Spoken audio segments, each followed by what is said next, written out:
अस्सलाम वालेकुम। अच्छा, ਜਿਹੜਾ ਹੈ ਸਾਡਾ ਖਜ਼ਾਨਾ ਖਾਲੀ ਰਹਿੰਦਾ ਨਾ, ਉਹਦੇ ਬਾਰੇ ਇੱਕ ਗੱਲ ਕਰਨੀ ਹੈ।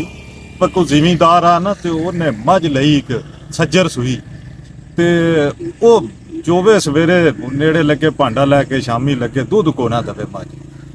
ਉਹ ਬਤੇਰਾ ਭੱਜਿਆ, ਜਿਹੜੇ ਕੋ ਸਿਆਣੇ ਬੰਦੇ ਮਾਲ ਡੰਗਰ ਨੂੰ ਸਮਝਦੇ ਜਾਣਦੇ ਐ ਉਹਨਾਂ ਮਗਰ ਭੱਜਿਆ ਵਾ ਇਹਨੂੰ ਮੈਂ ਕੇ ਦਵਾਂ ਕੋ ਦੇਸੀ ਟੂਣਾ ਕਰਾਂ। ਕੋਨੀ ਉਹਨੇ ਸਾਰੇ ਯਤਨ ਕੀਤੇ, ਪੀਰਾਂ ਫਕੀਰਾਂ ਕੋਲੇ ਗਿਆ, ਕੋਈ ਦਮ ਗੱਟ ਲਿਆਂਦੇ, ਤਵੀਤ ਕਰਾਏ, ਸਾਰਾ ਕੁਝ ਕੀਤਾ, ਮੱਝ ਦੁੱਧ ਕੋਣਾ ਦਵੇ।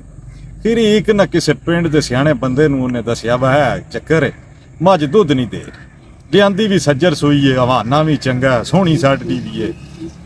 ਉਹਨੇ ਕਿਹਾ ਹਾਲਾ ਦੇਖਨੇ ਆ ਜਾ ਕੇ ਮੋਲ। ਉਹਦੇ ਘਰ ਗਿਆ, ਉਹਨੇ ਜਾ ਕੇ ਵੇਖਿਆ ਕੱਟਾ ਵੱਜੇ ਆ। ਉਹਨੇ ਕਿਹਾ ਕੱਟੇ ਦਾ ਰੱਸਾ ਕਿਤਨਾ ਕੋ ਲੰਮਾ? ਉਹਨੇ ਕਿਹਾ ਜੀ ਇਹ ਇਤਨਾ ਲੰਮਾ। ਮੱਝ ਕਿੱਥੇ ਵੱਜੀ ਹੁੰਦੀ ਹੈ? ਇੱਥੇ ਵੱਜੀ ਹੁੰਦੀ। ਉਹਨੇ ਕਿਹਾ ਕਿ ਕੱਟੇ ਦਾ ਰੱਸਾ ਘੱਟ ਕਰ ਜਾਂ ਇਹਦਾ ਕਿੱਲਾ ਵੱਖਰਾ ਕਰ। ਉਹ ਹਿਸਾਬ ਹੈ ਸਾਡੇ ਵਜ਼ੀਰਾਂ ਮਸ਼ੀਰਾਂ ਦਾ।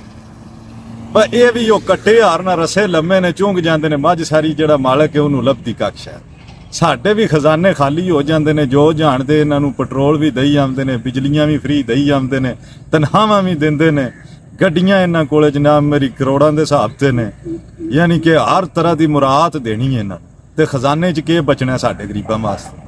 ਅਸੀਂ ਤੇ ਫਿਰ ਉਹ ਦਮਤਰੀ ਉਹ ਤਵੀਤਾਂ ਮਗਰ ਹੀ ਭਜਣਾ ਕਿ ਉਹ ਸਾਨੂੰ ਲੱਭਦੀ ਕੱਖ ਹੈ ਨਹੀਂ ਪਈ, ਤੇ ਲਿਹਾਜ਼ਾ ਕੋ ਉਹ ਤਵੀਤ ਕਰਾ ਲਈਏ, ਕਿ ਉਹ ਦਮ ਕਰਾ ਲਈਏ, ਕੋਈ ਦੁਆ ਕਰੀਏ, ਸੁੱਕੀਆਂ ਦੁਆਵਾਂ ਵੀ ਕੋਈ ਅਸਰ ਨਹੀਂ ਕਰਦੀਆਂ ਪਈਆਂ।